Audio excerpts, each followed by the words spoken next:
ওই বরিশাল ডিস্ট্রিক্টের মধ্যে 5 গ্রাম।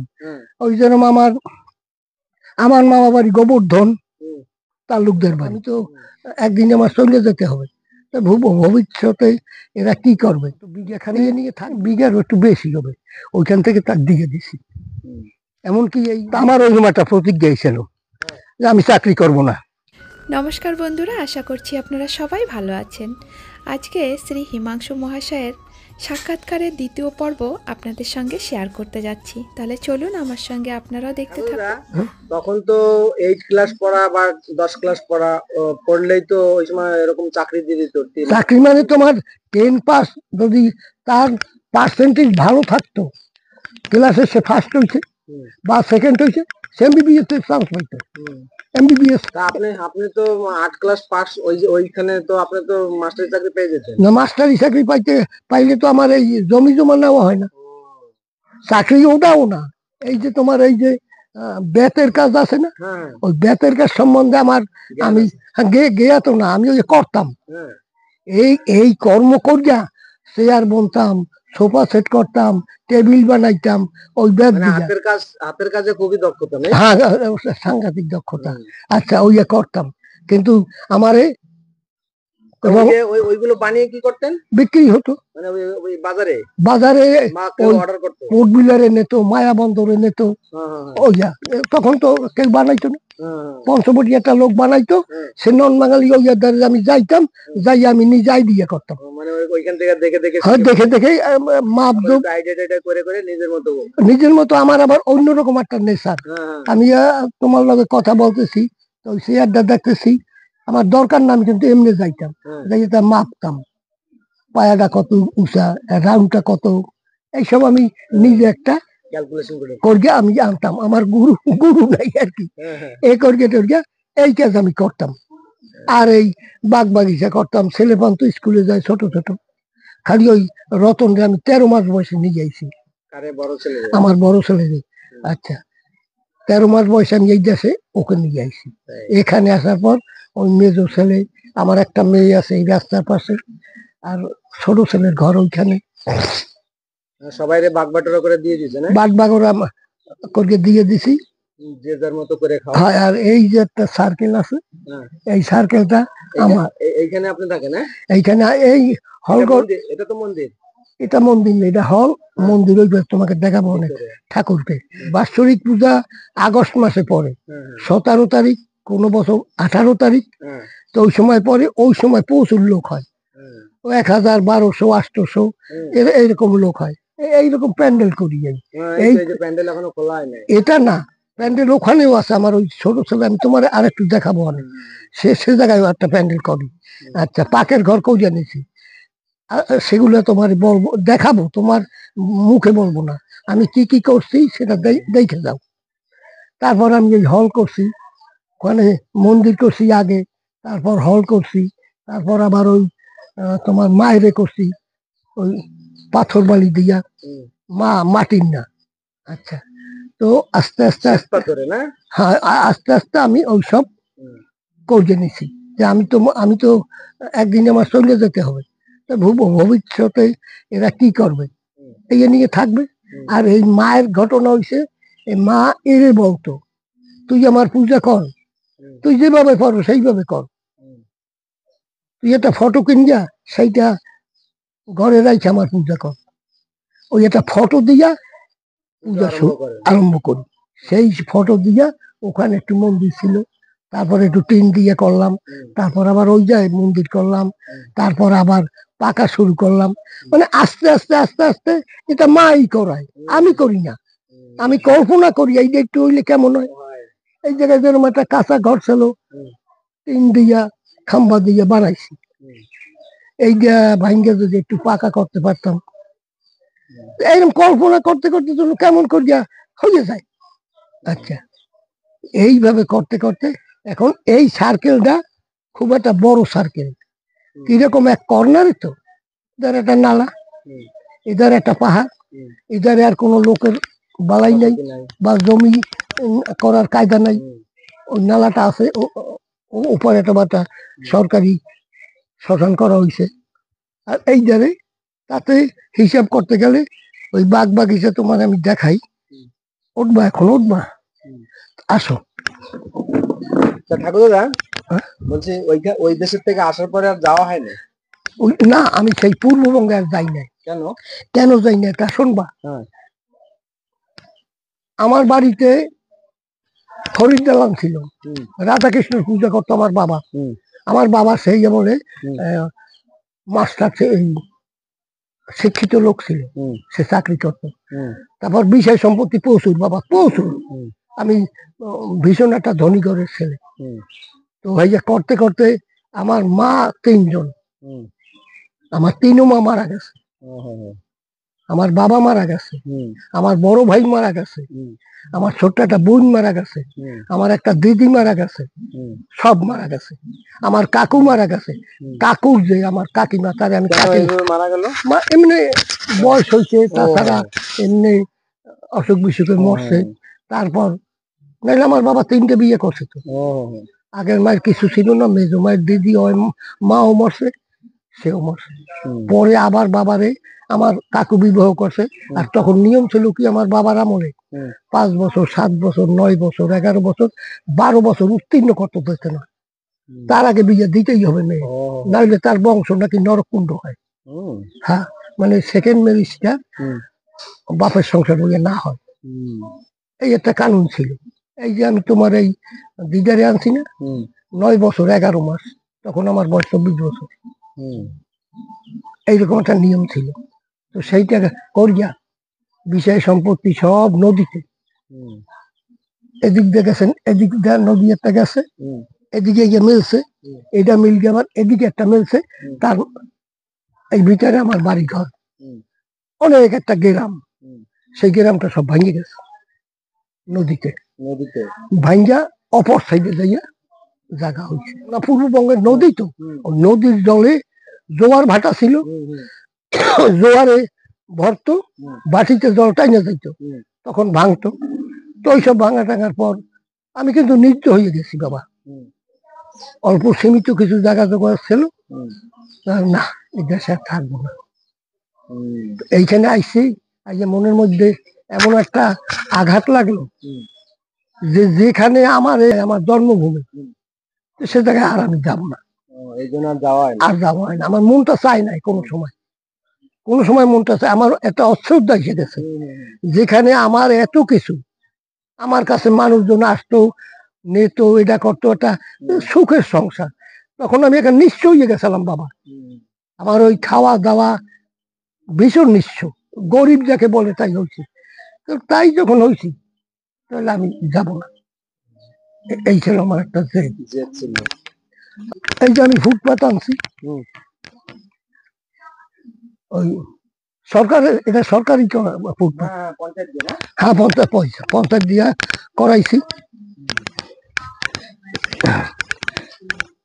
তা ঠাকুর দাদা, হ্যাঁ, আমার ঠাকুর দাদার সাথে কিভাবে বন্ধুত্ব? তোমার বন্ধুত্ব হয়েছে, তোমার ঠাকুর দাদার বাড়িতে প্রতিমা করতো, এটা হ্যাঁ, একারে ওটা পার্মানেন্ট ছিল। হ্যাঁ, হ্যাঁ, তো পার্মানেন্ট থাকাকালীন আমি যাইতাম, হ্যাঁ, বছরে 4 বার 5 বার যাইতাম। হুম, তো যাওয়ায় ওই বাড়ি আমার নিয়ে যাইতো, হুম, নিয়ে গেলে পর তোমার সেই ভাই ইয়ার লগে পরিচয় হয়ে গেছে। হুম, হুম, আমি কুমুদ মালির ভগ্নি বই, তো আমারও ভগ্নি বই। হুম, এইভাবে তোমার দাদু আলাপ করতে, ওই যে গেলেই হুম, হে আমার সংবাদ পাইলে যাইতো, এই চলো আমার বাড়ি, হুম। আমার আর বাড়ি। ঠাকুর দাদা, আর আমার ঠাকুর দাদা ছিল মন খোলা মানুষ। হ্যাঁ, এত মানে উনি, মানে যদি মনে করেন পদাবলী আসছে, হ্যাঁ, ঠিক আছে, 10 পালা পদাবলী ঠাকুর দাদা না গাওয়ায় থাকতেই না।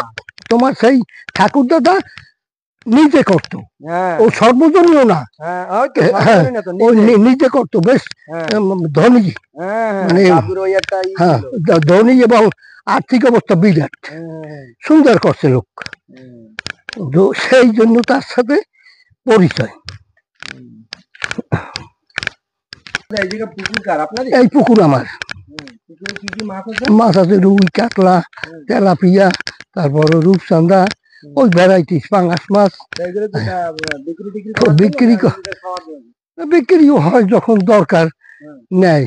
কারণ ওই দেখো জল, হ্যাঁ। ওই জলটা পাহাড় থেকে নিয়ে আসি। এইটা হ্যাঁ, মানে তাহলে পুকুরে কোনো সময় মানে জল কমে না, না? না জল কমে না, হুম, এই খরার দিনে এই জলটা আনি, হ্যাঁ। কেননা যদি এই জল কমে যায় হ্যাঁ। তা মাছের এফেক্ট হবে।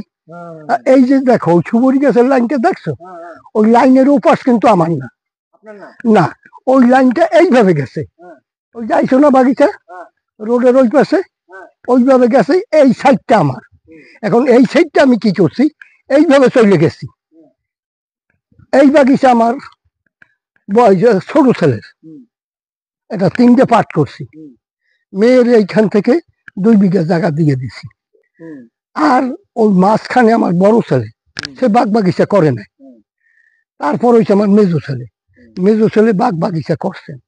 এখন আমার যে স্ত্রী ছিল বাইরে ছিল, হঠাৎ পড়ে গেল, খিচামিচা নিল, ওই যে মির্গি রোগ বলে। মির্গি লোকের মতো এই যে ছিল। হুম। এই যে থাকার পরে এখন আমি ভাবলাম কি, আমি মাতব্বরি করি, হুম। আমি এই কাজকর্ম করি। হুম। সে সময় আমি আমার ওই ছেলেটা হুম। আর মেজো ছেলেটা এরা বাকিটা দেখবে, বিল্ডিং এর যাইতে হবে, তো বিল্ডিং এর ছিল এখান থেকে হাইটে যাইতে, তখন তো আর গাড়ি করি না, হাইটে যাইয়া ওই রাত্র 7টা 8টা 9টা 10টা 11টায় বাজবে, ওই যেরকম রাজনীতিও করি। তো এই মেয়ে ছেলেরা যদি বিয়াঘাত হয় কি হবে, সেই জন্য একটা বুড়া, হ্যাঁ আবার 4টা ছেলে, সেই বুড়া ওই আইসে মেলন থেকে, সেই যে আমি আমার ওই কর্নারে নিছি, কর্নার নিয়ে বলছি তুমি এই জায়গায় থাকবা, এই জমি জমা যাবতীয় যা তুমি করবা, আর আমার স্ত্রী যে দেখবা, সবকিছু পারবা করবা।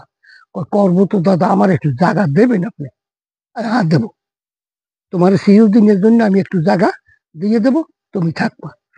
ওখানে কত বিঘাখানে, বিঘার একটু বেশি হবে, ওইখান থেকে তার দিয়ে দিছি। এমনকি এই বছর 5-7 আমি রেজিস্ট্রি করছি, এই বুর্গা টুর্গা মরে গেছে।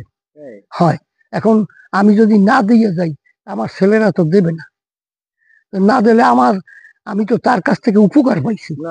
আপনারা যে একটা কথা দিয়েছেন ওকে না, হ্যাঁ, তা আমি যখন ওনার ছেলে মেয়ে নাই, ওনার 4 ছেলে, 4টা ছেলে, 2টা 3টাই এইখানে আছে, আর একটা থাকে বিল্ডিং এর উনি নিতেই করিয়া যে পাকা ঘর টর করছে, সুন্দর করছে। আমি প্ল্যান দিছি এইভাবে এইভাবে করতে, একটা গৃহস্থ হইছে, হ্যাঁ ছোট ভাইও ওই জায়গাটার মধ্যে আর একটা ঘর করতেছে, এখন তারে আমি ওই জায়গাটু দিয়ে দিছি, নে তুই থাক, কেননা আপদ বিপদে তো আমি পাইছি তাকে। এখন যদি আমি ভবিষ্যতে পাওয়া যাবে, হয়, আর যদি আমি বেইমানি করি তা আমার এই ছেলেরা তারে দেবে না, আর না দিলে ওই যে নিঃশ্বাসটা ফেলবে, বুড়া বুড়ি আমি বলছি মর্গে গেছে, তোমরা মর্গে যাও, আমি মুখের কথা আমি কোনদিন ই করি না, দই করি না, আমি যা করি তাই। আচ্ছা, এই জন্য বাবা তুমি মানুষের কাছে জিজ্ঞেস করো। তাই এই জায়গা মাছের চাহিদাটা কেমন? মাছের চাহিদা আছে, মাছের চাহিদা আছে, আছে। তো কিরকম এই জায়গা মিষ্টি জলের মাছটা কেমন দাম? এখানে 350 400 হয় কোনো সময়। হ্যাঁ। ওই যে রূপচাঁদা পাঙাশ, আচ্ছা 400 টাকাই হয়, ওটা হয়, ওটা আর কন্টিনিউ 300 350 টাকা থাকে। এই পুষ্করের মাছ, কাতল মাছ ধরো 8 কেজি 10 কেজি 6 কেজি 12 কেজি এরকম হয়তো। হ্যাঁ, এই পুকুরে এই পুকুরে তাহলে কোন সাইজের মাছ আছে? এখানে এখন ধরো 2 বছর, আজ 3 বছরের মাছ আছে, আর ওই 5-6 বছর গেলে পর না ওই মাছ আমি সাইডা দিই, তুলে বিক্রি করে দেন? হ্যাঁ, তুলে না, ওই একজনারে বলি নাও মাছ ধরো, ধরিয়ে টরিয়ে এই যে মাছটা এখন বাজারে 300 টাকা, হে দেবে 200 টাকা, নাও তুমি নিয়ে যাও। হ্যাঁ করবে, কেন না সে তো ধরবেই, আমি কোনো কাজ করব না। হ্যাঁ, বছরে তাও কিরকম? বছরে হয় না, ওই একবারে 2 লাখ 2.5 লাখ টাকা হয়ে যায়, মানে যখন দেন, যখন দেই, মানে এটা কোনো ই না যে প্রত্যেক বছর বা না, তা না। আচ্ছা, আর খাওয়া দাওয়াটা চলে, আর বাড়িতে ফ্যাংশন হয় কিরকম, ওই এখন তো হয় কেননা বড় ঘরে, মেজো ঘরে, ছোট ঘরে, মাইয়ের বাড়ি ধারে, তো আমার আরো মৌসাতো ভাইটাই আছে, তারা মানে একটা বাড়িতে একটা অনুষ্ঠান হইলে হ্যাঁ আত্মীয় স্বজন সব এক জায়গায় হয়, তখন একটু লাগে, হয়, মানে আনা লাগে না। এখন ব্যাপার ওই যে তুমি কিছু চাকরি করবো, চাকরি কেন করি না দেখো, আমি আরো একটা কথা কই তোমারে, ঈশ্বরচন্দ্র বিদ্যাসাগর বলছে আমি পরাধীন থাকবো না, তা আমার ওইরকম একটা প্রতিজ্ঞা ছিল যে আমি চাকরি করব না, আমি নিজে কর্ম করিয়া খাবো। এই দেখছো সুবরি গাছ, হ্যাঁ এ দেখলেই তো তুমি বুঝবা। হ্যাঁ, লাইন দিয়ে রেলিং এর হ্যাঁ, মতো। ওপাশে যে জঙ্গল, হ্যাঁ তারা উচিত করে না, হুম, হ্যাঁ কত ওই ব্রাহ্মণ বাড়ি, হ্যাঁ। হেরা কিছু করে না। হুম। আমি এইভাবে মানে আমার জায়গাটা যে হুম। আমি সেটা কবজা করে নিছি, হুম, আমার জায়গাটা কবজা করিয়ে নিয়া সরকারি জায়গাও আমি কবজা করছি। এর মধ্যে খাস জায়গা আছে। খাস জায়গা আছে, আমি দেখাই তোমারে। বা- দাদা, এই যে সুপারি, হ্যাঁ, সুপারি সব আপনার বাগানে? এই সুবরি, হ্যাঁ এই বাগান, এ আমার ছোট ছেলের বাগান, এটা আমার ছোট ছেলের। হ্যাঁ। হ্যাঁ, আমার ছোট ছেলে এবারও 15 লাখ টাকা বেচছে। তাই? হ্যাঁ এরকম বছরে এরকম 10 লাখ 15 লাখ টাকা হয়? হ্যাঁ, মানে ওয়ার হয়, আবার ওই মাঝগে ছেলের 5-6 লাখ টাকা হয়, হে অতটা করতে পারে নাই। আপনি রাখেন নাই কোনো গাছ? না, আমার তো লাগে না, আপনার আমি খরচ টরচ লাগে না? আমরা দুইজনে, আমার স্ত্রী পাই 2,500 টাকা, হ্যাঁ। আমি পাই 3,000 টাকা। হ্যাঁ। 80 বছর বয়স হয়ে গেছে পরে 3,000 পাই। আর 500 টাকা বেশি দিছে? হ্যাঁ হ্যাঁ, তো আমি সেই টাকা থাকে, হ্যাঁ। আর আমার গচ্ছিত টাকা আছে। ও, কিরকম, আমি যখন নিজের দায়িত্ব করছি না, হ্যাঁ। তখন আমার গচ্ছিত, ওই যা কিছু করছি না আমি করছি। এদের অনুদান কি, আমার নাতিরা আমার ছেলেরা কাজ করতো, হুম, আমি কইছি তোমরা বাবা কাজ করবা, আমি যে প্ল্যান করব পয়সা তোমাদের লাগবে না। হুম। এই সেইভাবে আমি এখনো আমার, এখন এই 95 তো, এখন কখন যাবো তো বলতে পারি না, সেই জন্য আমি আমার স্ত্রীর নামে ডিপোজিট রাখছি। হ্যাঁ। আমার নামে একটু ডিপোজিট আছে, কেন মরিয়ে গেলে পর ও দিকে ওরা কাজকর্ম করতে পারবে। আচ্ছা, আমি কেউ পরাধীনে না, আমি এই যত মাতুব্বরি করি আর যা কিছু করি, আমি কেউ পরাধীনে না, এবং স্বাধীন, এবং আমার কথা জব নিতে পারে নাই কেউ, যে হিমাংশু শিয়ালি এই কথাটা তুমি বললা কেন, এই কথা আমাকে বলতে পারে না। এবছর তো সুবরি কম দাদু। আচ্ছা, অনেক কম সুবরি তো। দাদা, একটা জিনিস দেখি, এক বছর যদি বেশি হয় না, হ্যাঁ, পরের বছর একটু কমে যায়। এবার অনেক কম হবে, এটা পার্মানেন্ট মাথা। হ্যাঁ, আচ্ছা, মানে শুকায় এই জায়গা দিতে না? ওই দেখো, ওই যে ক্যানাল না, হ্যাঁ হ্যাঁ ওটা আমি কাটাইছি, হ্যাঁ আমি কাটাইয়া আমার ভিতরটা কাটাইছি, হ্যাঁ হ্যাঁ হ্যাঁ। তার জায়গায় যাই নাই, আমি কাটাইছি। ওইটা সরকারি জায়গা না, এটা একজন অ্যালোটেড। অ্যালোটেড জায়গা? হ্যাঁ, এই ব্রাহ্মণ, হেয়ার কতটি পোলা আছে 4-5টা, হেরা করে না। এটা জঙ্গলে পড়ে গেছে? হ্যাঁ, জঙ্গল, আবার ওইটা না, ওটা না হয়ে গেছে করছে, হ্যাঁ ওই জঙ্গল। এখন এই যে সার্কেলটা না, এইভাবে আসো, এইখানে বসে দেখাই, এত টাকা হয় কেন, এই আমরা,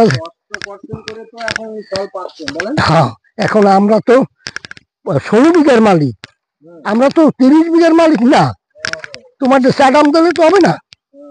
এখন আমি সেই 16 বিঘায় 32 বিঘা নিছি,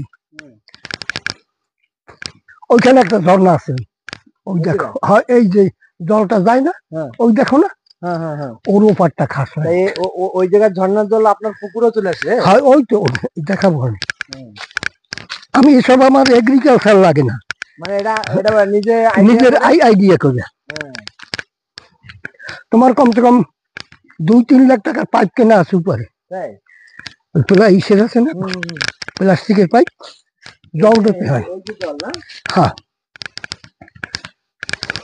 ঝর্ণার জল না? হ্যাঁ, ওই তো সামনে ঝর্ণা।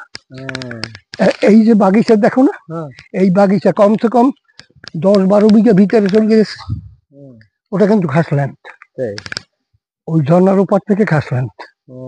কেন ওটা, এটা কবজা করার মানে কি হলো, এই এক কর্নারে তো কিটা নেবে, কি জন্য নেবে? আপনি এই কর্নারের জায়গা নিয়ে আপনার লাভ হয়ে গেছে। হ্যাঁ, তো ট্যাঙ্কি করতে হবে, কমসে কম না হলো 10 কাঠা জায়গা গেছে, সুবরি গাছ কাটা লাগবে প্রায় 50টা গাছ কাটো। এখন আমার জলের পাইপ থেকে আমার জল ফেরি গেছে, আমার লগে চুক্তি, আমি যে শুধু জলটা চাই নিয়ে যাও, আমার কোনো টাকা পয়সা লাগে না। নালা ভাঙ্গা, ওপার ভাঙ্গা, ওই যে বাড়ি গেছি না, হ্যাঁ ওপারটা ভাঙে, সেটা আমার এপারে পড়ে। আচ্ছা, সেই জায়গায় বাগিচা করা, সুপারি বাগিচা। আমার 3 ছেলে এক একজনে ভাগে পাইছে 4 বিঘা করিয়া। আর বড় ছেলের ঘর ওইখানে, মেজো ছেলের ঘর ওই আমার মন্দিরের ওই পাশে। মন্দিরটা ওটা আমার, ও জায়গাটা আমি কাউকে দেই নাই। এবং আমি মরার আগে একজনকে দিয়ে যাব। বাড়িতে 12 পাস করিয়া ITI করছে, এখন এর আবার বড় ভাই চাকরি পেয়েছে মেরিনে, এখন দুজনে চাকরি করে। এই যে এই বাগিচা তুমি তো বাবা এইরকম তো, এই দেখো গেরা না, এইভাবে চলতে গেছে একেবারে, ও যা পারছে হয় আর করারও তালে রয়েছে। এটা করতে থাকতো, যে সময় নেবে তার আগে তুই আজ 10-15 বছর তো সুবরি আনতে আসো। এই জায়গাটা আমার বড় ছেলে, ওই দেখছো, এই এখন শুরু করছে সে, তার প্রথম জীবনে সে কিছু করে নাই, না করছে কি হয়েছে। আর ওই পাশে যে ওই গাছগুলো দেখো, ওইগুলো হয়েছে মাছ গেছে। এইরকম এই বড় বড় ওই যে ডেকসি ডুকসি না, সব আমি কিনে নিচ্ছি। আচ্ছা, এই যে মা দেখো না, এই সে পাথর।